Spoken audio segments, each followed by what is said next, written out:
교육부 사교육 경감 대책에 대해 이야기 나누고 있습니다. 이번 시간에 조금 더 구체적인 이야기를 할 텐데요. 우선 교육부의 사교육 경감 대책 크게 6개 분야로 구성이 되어 있다면서요? 예, 수능, 사교육 카르텔, 입시, 그리고 중고등학교, 초등학교, 유아로 구분하고 있습니다. 수능에 대한 부분 제일 지금 많은 관심을 받고 있는 분야인데, 공정한 수능 평가를 실현하겠다. 당연한 말인데 어떤 내용들이 담겨 있어요? 교육부에 따르면 앞으로 출제 원칙을 변별력을 갖추되 공교육 과정에서 다루지 않는 내용은 출제에서 배제하겠다. 킬러 문항은 핀셋으로 제거하겠다라고 합니다. 킬러 문항이 뭐죠? 예, 근데 이 공교육 과정에서 다루지 않는 내용으로 사교육에서 문제풀이 기술을 익히고 반복적으로 훈련한 학생들에게 유리한 문항이라고 교육부에서는 정의하고 있습니다. 그리고 이제 고난도의 추론을 요구해서 학생들로 하여금 부담감을 주죠. 그리고 아까 우리 대현 선생님이 말씀하셨지만 다양한 교과, 다양한 분야의 학문적 지식을 갖고 있어야지 풀 수 있는 문제들. 그러니까 한마디로 말하면 교육 과정에서 다루지 않았던 내용들까지 이해하고 있어야 된다는 그런 어려운 상황이죠. 자, 그런 킬러 문항을 뭐로 제거하겠다? 핀셋으로 네. 제거하겠다라고 하네요. 그러면 이 킬러 문항에 대한 어떤 분석적인 내용도 들어갔을 텐데 조금 이따가 좀 킬러 문항에 대한 네. 자세한 얘기를 나누기로 하고요. 킬러 문항을 방지하기 위해서 어떤 체제를 갖추겠다라고 했습니까? 네, 이런 출제 기법을 고도화하겠다, 그리고 출제 관리를 체계적으로 강화하겠다라고 합니다. 그래서 평가원 내에서 공정수능평가자문위원회를 구성하겠다는 겁니다. 여기에 누구를 참여시키겠다? 예, 현장의 교사들 중심으로 이루겠다라고 합니다. 그렇죠. 이 부분은 굉장히 필요한 부분이에요. 수능을 출제했던 그런 인력풀들이 사실은 그 교과, 교육과정을 집필하고 그런 전문가 집단에 의존하는 경우가 많아요. 그리고 현장에 교사들이 있다라고 하더라도 특정한 전공 교수님들과 함께 팀을 이뤄서 참여하거나 계속적으로 반복적으로 참여하는 교사들이 이제 참여하게 되는데, 그러한 교사들, 그런 전문가 집단 외에 현장에서 교육과정에 대한 열심히 현장 적용을 위해서 애쓰시는 현장 선생님들이 참여해야 된다. 그런 내용이죠. 자, 출제 단계에서 독립성을 좀 보장하겠다 이렇게 밝히고 있거든요. 이 독립성이 의미하는 게 뭡니까? 이런 우선은 출제를 공정수능 출제 점검위원회를 둬서 이렇게 좀 더 현장 중심으로 이루고, 또 평가원 외부에 그래서 추천을 받아서 이렇게 좀 독립적으로 운영하겠다라고 합니다. 최근에 이제 문제가 된 이제 언론 보도가 있었어요. 제가 이제 어제 뉴스를 들었는데, 현장에 계신 선생님들이 본인이 출제한 문항을 인터넷 온라인상에서 판매를 하는 사례가 있었어요. 그리고 사교육의 학원 강사들도 마찬가지죠. 근데 그 학원 강사가 파는 문항을 선생님이 구입하거나, 그래서 그거를 갖고 학생들 교내 시험에 출제하는 경우들이 있었어요. 근데 이런 것들이 수능에서도 일어날 수 있다라고 보는 거죠. 사교육과의 유착을 방지하겠다. 어떤 의미일까요? 이제 앞으로 이런 지금까지 철저위원회에 대한 참여 경력 노출을 금지한 것뿐만 아니라 일정 기간 동안 수능 출제 관련된 강의, 집필, 자문 등의 영리 행위를 금지하겠다라고 합니다. 저희가 이제 공정한 수능 평가를 실현하기 위해서 출제 원칙을 다시 세우고 출제위원회 책무성을 강화하고, 그리고 출제를 점검할 수 있는 자문기구를 둔다. 여기까지 너무 좋았어요. 이건 이견이 없을 것 같아요. 근데 딱 하나, 킬러 문항. 킬러 문항에 대한 우리 사례는 좀 이따 살펴보기로 하고, 킬러 문항이 왜 문제인 겁니까? 일반 학생들이 풀기 어렵기 때문인 것 같아요. 좋아요. 그러면 킬러 문항을 없애는 건 왜 힘든 겁니까? 지금 이제 EBS 연계에 따라 실제로 많은 학생들이 이미 많은 그 수능에 관련된 문항들을 풀어왔고, 상위권 학생들은 대부분 그걸 잘 풀기 때문에 변별력을 키우기 위해서 아마 그 킬러 문항을 도입한 걸로 알고 있습니다. 변별력이 중요한 겁니까? 제가 근데 묻고 싶어요. 학생들을 한 줄로 세우고, 그리고 다수의 학생들에게 어떤 시험을 풀지 못한다는 자괴감, 실패감 맛보게 하는 킬러 문항이 단지 변별력을 위해서 필요하다, 이렇게 보시는 거예요? 그러니까 사실은 저는 이제 뭐 정규 분포를 위해서 상위권 학생들의 변별력을 위해서 수능에 이런 킬러 문항을 만들었다라는 취지도 있고, 사실 수능 자체가 여러 교과의 지식을 융합해서 어떤 문제를 풀고 사고하는 능력을 측정하는 거거든요. 그 수능의 취지를 살린 건데 다만 너무 어렵다. 이게 문제인 것 같아요. 수능의 취지를 살렸다. 대성 쌤이 좀 이따 킬러 문항을 한번 보고도 그런 얘기를 하실지 한번 제가 여쭤볼게요. 저희 같은 경우는 이제 대성 쌤과 저는 이제 영재원에서 많은 강의를 했었어요. 그래서 이제 융합형 문제들 많이 출제했었어요. 근데 거기에는 반드시 사고의 기승전결이 들어가야 돼요. 근데 이제 수능이라는 시험 자체가 어떻게 이루어지는지 한번 생각해 볼게요. 시험지를 봤습니다. OMR 카드를 봤습니다. 요이 땡 하면 그 순간에 이제 문제를 발휘하거든요. 상위 사고력을 발휘하기가 쉬울까요? 문제풀이 기술을 발휘하기가 쉬울까요? 대선 쌤한테 솔직히 묻겠습니다. 수능에서 난이도 조절하는 방법이 두 가지일 것 같아요. 하나는 아니 제가 한 질문에 근데 대한 답변을 해주세요. 문제풀이 기술이 그렇죠. 당연히 필요하고, 그게 우선이잖아요. 킬러 문항 네. 그래서 문제인 겁니다. 근데 그리고 이제 이런 수능에서 불필요하게 지문이 긴 경우도 있어요. 그래서 빨리 독해할 수 있는 능력을 또 비공식적으로 측정하는 독해? 경우도. 저는 그거를 앞에서 끝까지 다 읽는 독해가 이루어진다면 그 학생은 문제풀이에 뒤처질 수밖에 없어요. 어떻게 하냐면 문제를 보고 유형을 진단하고 그에 대한 답을 찾는 거예요. 기계적인 거예요. 사고 활동이 있다라기보다. 저는 이제 킬러 문항에 대한 정답률에 대해서 대선 쌤한테 묻고 싶어요. 킬러 문항 정답률 얼마인지 알고 계세요?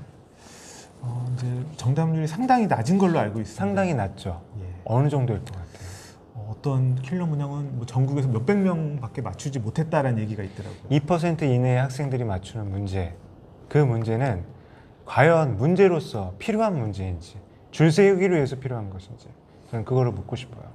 물론 그 초고난이도의 문제가 있다 하더라도 그 문제는 교육과정 내에서 열심히 공부한 학생들한테 적어도 희망을 잃게 하는 문제가 되어서는 안 된다고 하거든요. 이런 문제가 있어요. 아, 나는 풀지 못했어. 그치만 이거 열심히 공부하면 풀 수 있는 문제야 라는 문제가 있고, 난 이거 절대 풀지 못해. 이런 문제가 있거든요. 그 부분을 한번 생각해 봐야 될 것 같아요. 그래서 교육부에서는 학교 교육 본질에 부합하는 수능 출제로 개선하겠다라고 말하고 있어요. 요거 한번 좀 설명을 해주세요. 그러니까 우선은 아까 처음에 말씀을 나눴던 것 중에 이제 사교육이 이렇게 활성화됐냐, 결국 공교육의 문제도 한 축을 차지하고 있다. 이 공교육과 사교육이 동전의 양면과 같다는 얘기가 있었거든요. 그래서 결국은 공교육을 좀 더 강화하고 현재 사교육이 감당하고 있는 부분을 흡수해 와야 된다. 그 중에 가장 핵심은 결국은 수업 혁신이 아닐까 싶습니다. 그리고 이제 개념이 중심이 되어야 된다. 개념과 원리를 이해하면 풀 수 있다라는 확신을 줘야 돼요. 그 부분이 어떤 부분이냐면, 이제 좀 이따 킬러 문항에 대한 이야기를 나누겠지만, 킬러 문항에서 보면 아주 저질스러운 문제가 있어요. 뭐냐면 단순히 학생들의 어떤 상위사고력 추론 능력을 묻는 게 아니라 실수를 유발하도록 장치를 해요. 누가 봐도 이거는 기역, 니은, 디귿, 리을, 미음, 비음 지문을 제시하고 그 지문 속에 함정을 파는 거예요. 그런 문제. 좋죠. 어떤 학생들이 많이 열심히 노력한 친구들이 풀 수 있게 된다면 좋지만, 특정한 어떤 스킬을 익히는 학생들, 문제 유형을 진단하고 분석해서 그 문제의 답을, 문제의 내용을 이해하지 못하더라도 형식만 보고 풀 수 있는 문제, 이거 문제가 있다라는 거 보는 거죠. 개념이 중심이 돼야 된다. 그리고 현장의 교사의 참여가 확대돼야 된다.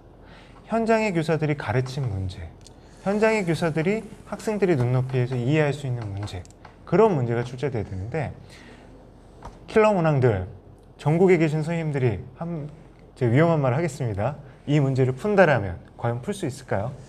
그러니까 가장 그게 큰 문제인 것 같아요. 가르친 걸 평가한다가 평가의 기본 원칙인데, 가르친 사람 따로, 출제하는 사람 따로, 이게 또 킬러 문항의 가장 큰 문제가 아닐까 싶어요. 그래서 저는 이제 그것이 적당하게 균형을 이루어야 되는 거고, 어떤 분이 이렇게 말할 수도 있어요. 축구 감독이 축구를 잘해서 감독이냐. 마찬가지입니다. 그렇지만 룰이 다른 게임에, 예를 들어서 축구 감독이 축구를 경험하지 못하고 농구를 경험한 분이 와서 축구를 가르친다면 그건 우리가 이해할 수가 없겠죠. 그런 차원의 문제일 것 같아요. 좀 이따 한번 킬러 빨리 살펴보면서 좀 이야기를 나누고 싶고, 수능 사교육 카르텔에 집중적으로 대응하겠다라고 했거든요. 카르텔이 어디서 나온 용어인지 알아요? 제가 그 어느 경제학 용어에서 이 몇몇의 기업들이 서로 협의를 통해서 그 단체적으로 독점을 하는 거잖아요. 우리 대선 쌤은 너무 모범생이라 저하고는 틀리는데 제가 요즘 즐겨보는 이제 넷플릭스의 영화들, 멕시코 마야 카르텔, 카르텔 우리가 굉장히 부정적인 이미지로 바라봐요. 예. 담합하고 본인들의 이권을 위해서 외부에 있는 분들은 철저하게 배제시킨다. 수능 사교육 카르텔 어떤 현주소 대선 쌤 알고 있는 거 있어요? 글쎄요. 이제 우선은 우리 사회에서 공교육이 충족하지 못하는 부분을 학부모님도 요구는 있어요. 그러니까 그 요구에 따라 이런 학원이라든가 사교육 시장이 생긴 게 아닐까 싶고 카르텔이라고 하면 사실은 서로의 이권을 위해서 동시에 어떤 협약을 해서 해야 되는 건데 사실은 학원도 경쟁을 하거든요. 학원끼리도. 그래서 이걸 카르텔로 봐야 될까라는 생각이 전 듭니다. 카르텔로 봐야 된다고 생각합니다. 왜 그러냐면요. 학교에서 잘 가르치는 선생님, 유능한 선생님들이 어떠한 길을 가는지 제가 봐왔거든요. 특히 중고등학교 선생님들을 한번 살펴볼게요. 잘 가르치는 선생님, 열심히 가르치는 선생님, 물론 현장에 계신 경우도 있습니다. 그렇지만 그런 선생님들은 어느 시기가 되면 이제 교육청에 장학사로 시험을 보고 장학사로 들어가죠. 혹은 관리자가 되세요. 그 전문성을 후배들한테 전달해 주기보다는 본인의 개인적인 성장을 해요. 그리고 제가 알고 있는 몇몇의 선생님들은 EBS나 그런 곳에 이제 외부 강의를 나가세요. EBS 강의 나간다면 어떻게 될 것 같아요? 상당히 유명세를 탈 것 같습니다. 유명세를 탄 다음에 사교육 시장으로 진출하시거나 EBS 전문 강사가 되죠. 그렇기 때문에 학교에 이제 사표를 내는 경우도 봤었거든요.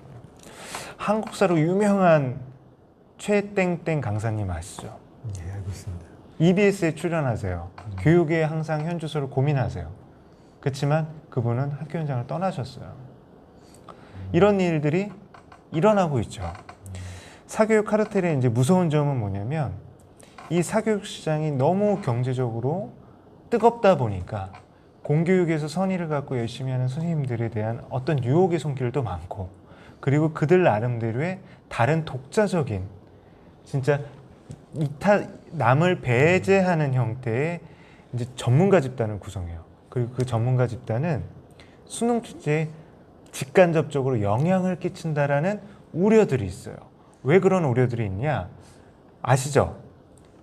스카이라고 하는 소위 명문대에 가기 위해서 지방에 있는 학생들이 방학 때 되면 대치동으로 와요. 그리고 근처에 있는 레지던스 호텔에 숙박하면서 특강을 받아요. 굉장히 고가예요.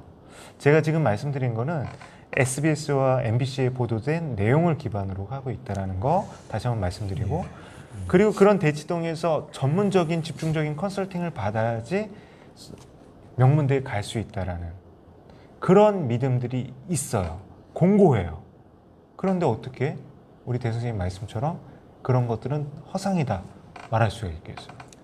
우선은 저는 한 가지 좀 말씀드리고 싶은 게 근데 이 중고등학교 선생님들 같은 경우는 내가 학교에서 가르치다가 만약에 능력이 있고 실력이 있어 학원에 가면 상당한 급여나 뭐 경제적인 이득이 있거든요. 근데 이 교사들이 실력이 있다라고 하면 거기에 대한 처우라든가 좀 충분한 그런 게 있지 않아야 되나 저는 이렇게 생각이 듭니다. 근데 그거는 이제 당연한 얘기고 제가 이제 좀 말씀드린 거는 사교육 카르텔에 대한 얘기를 하고 있는 거예요.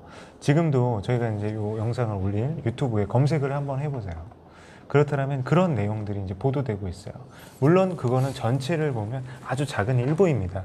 근데 그 작은 일부가 불신의 씨앗을 낳고 불안감을 조성하고 학부모님들로 하여금 대치동에 가야 된다. 방학 때가 되면 대치동 캠프가 있어요.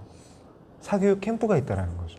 학생들은 점점점 결국 사교육에 대해서 사교육 속에 답이 있다라고 생각을 하고 있거든요. 이런 것들에 대한 전문 모니터링이 필요하다라고 교육부에서 밝히고 있거든요. 이게 뭐죠? 그러니까 우선은 이런 부당 광고, 이제 꼭 출제와 관련 있는 사람이 우리 학원에 있는 것처럼, 혹은 우리 학원에 오면 대학을 더 입시를 성공할 수 있는 것처럼 약간 과대 광고를 하는 거죠.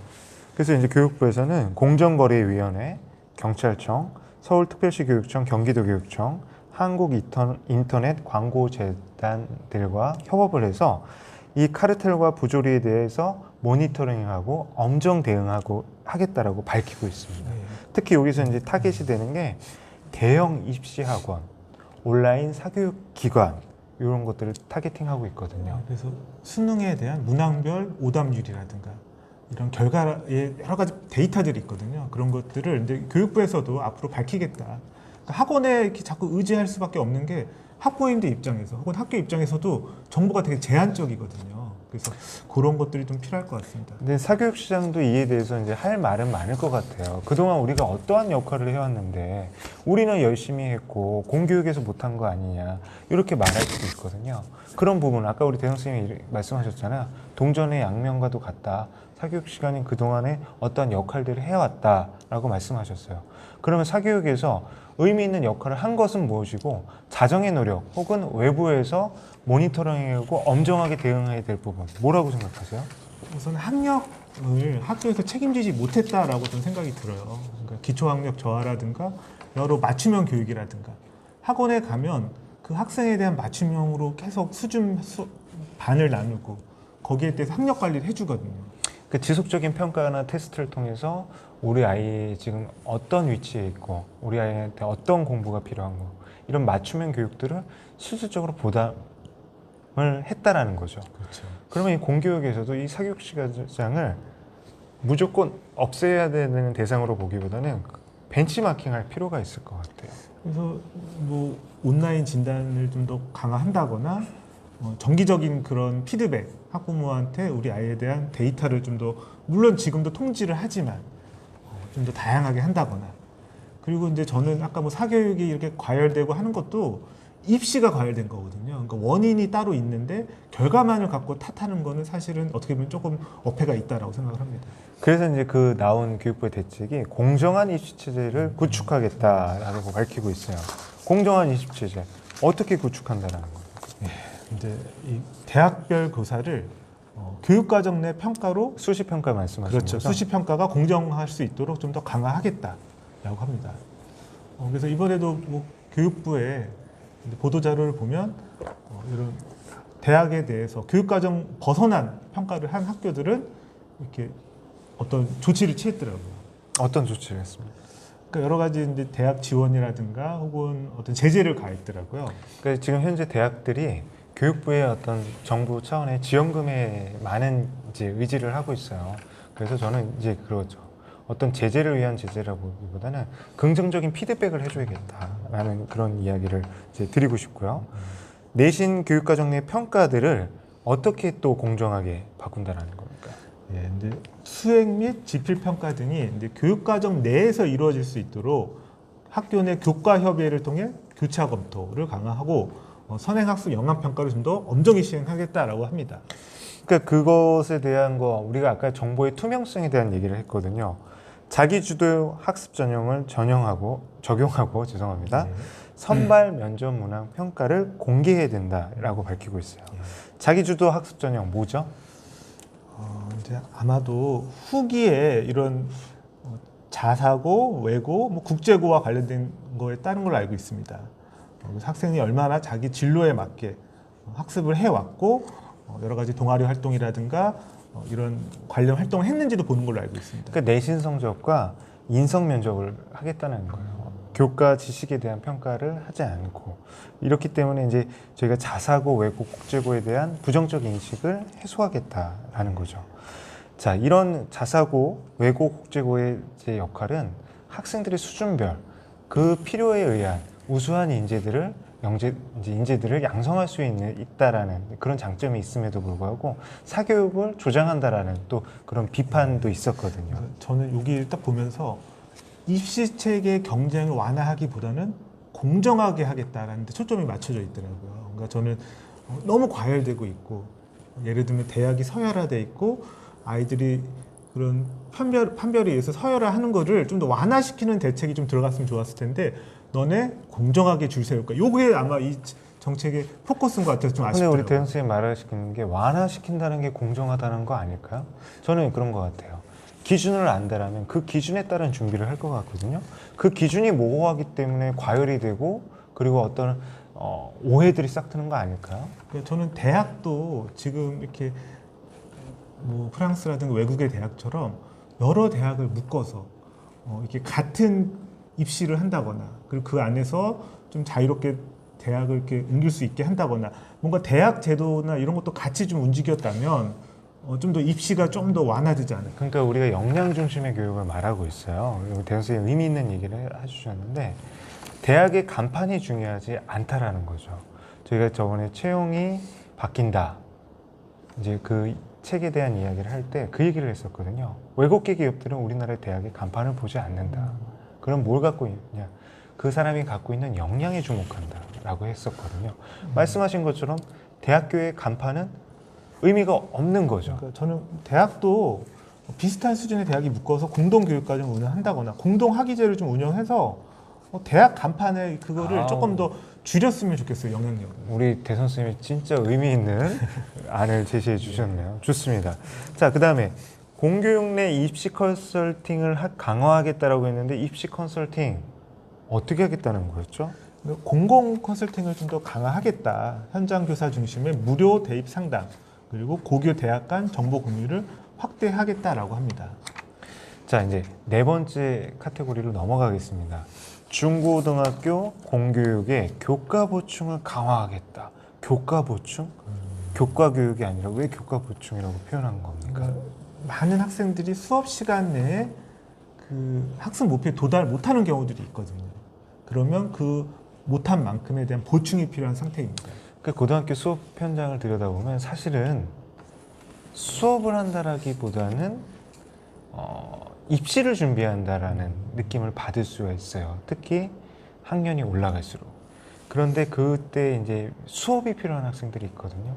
사교육 시장에 의존하지 않는 친구들. 그러니까 어떤 속진이나 별도의 어떤 개인적으로 지원을 받기 힘든 부분. 저희 딸 같은 경우는 학원을 다니지 않아요. 너무 걱정이 되고 불안감이 싹 트는데 이 친구는 근데 수업 시간에 열심히 들으려고 그래요. 근데 수업 시간에 선생님들은 전제가 다 알고 있지. 문제풀이식 수업을 한다는 말이에요. 심지어 주교재가 아닌 보조교재 같은 경우는 문제집을 갖다가 이제 수업하시는 선생님도 있다라고 이제 저희가 들은 바가 있거든요. 이런 것들. 문제가 있는데 교과 보충 구체적으로 어떻게 하겠다는 겁니까? 그런데 나라 이 중고등학교를 대상으로 하기 때문에 EBS를 좀 더 활용하겠다. 그래서 EBS 단추라고 하는 이런 기능을 통해서 AI 기반 학습 수준 분석 시스템을 운영하겠다. 저 이거 단추 써봤는데 지금 얼마나 달라졌을지 모르겠어요. 이 단추라는 게 너무 사실은 이제 협소해요. 저희가 비교를 해볼게요. 우리 땡땡 스터디 그리고 땡땡 에듀 이런 사교육의 입시 인강 지원 포털 사이트와 비교해 본다면 어때요? 그러니까 저도 이 단추가 EBS 단계적 추천 시스템을 줄인 말이고요. 시험을 봅니다. 객관식이든 뭐 여러 가지 평가를 보고 거기에 맞춰서 학습 강좌가 추천이 되는데 말씀하신 것처럼 EBS 강좌가 되게 한정적이에요. 추천되는 거 역시도 이게 과연 맞춤형일까? 그나마 수준에 맞춘 거가 아닐까라는 생각이 듭니다. 억지 춘향이다 이렇게 말하고 싶어요. 컨텐츠가 부족합니다. 저희가 아까 이제 인간 강사님들, 스타 강사님들한테 비난을 받을 만한 얘기를 많이 했는데 저희는 여기에서 공교육의 사교육과 아주 적극적으로 콜라보를 해야 된다고 생각을 해요. 어떤 면에서?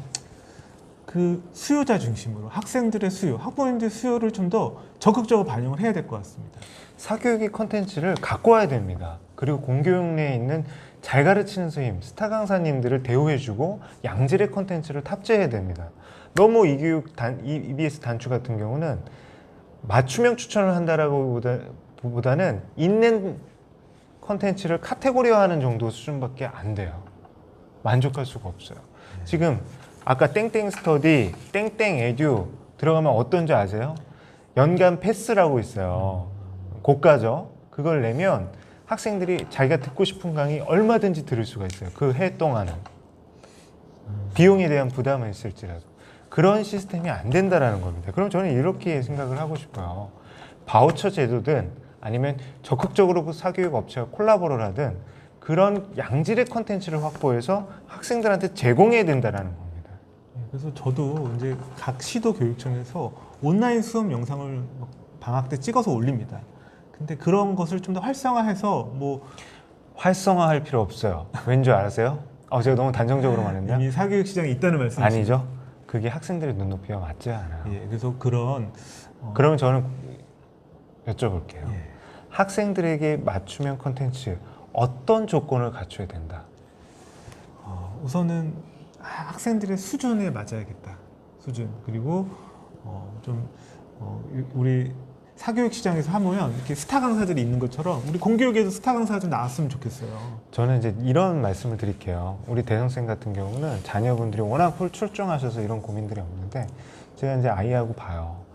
우리 교육청에서 만든 영상들은 군더더기가 너무 많아요. 그리고 학생들이 이해에 초점이 맞춰져 있는 게 아니라 교사들의 스킬에 초점이 맞춰져 있어요. 인간 강의를 본 적 있나요? 학생들은 1.5배속, 2배속으로도 들어요. 그러면서 그걸 되게 만족감이 듣고 계속 다시 듣고 다시 들어요. 그건 뭐냐? 학생들이 이해가 안 되는 핵심 일반화된 지식을 마이크로러닝 컨텐츠로서 만들고 그리고 학생들이 어려워하는 문제의 유형에 대한 그런 풀이가 들어가야 됩니다. 사교육에서 잘 돼 있는 것들을 벤치마킹 하자는 거예요. 기승전결이 있어요. 문제에 대한 인식이 있고 그거에 대한 프로젝트 설계를 하고 그리고 사고의 발전에 따라서 진행되는 수업. 그건 어디서 하냐?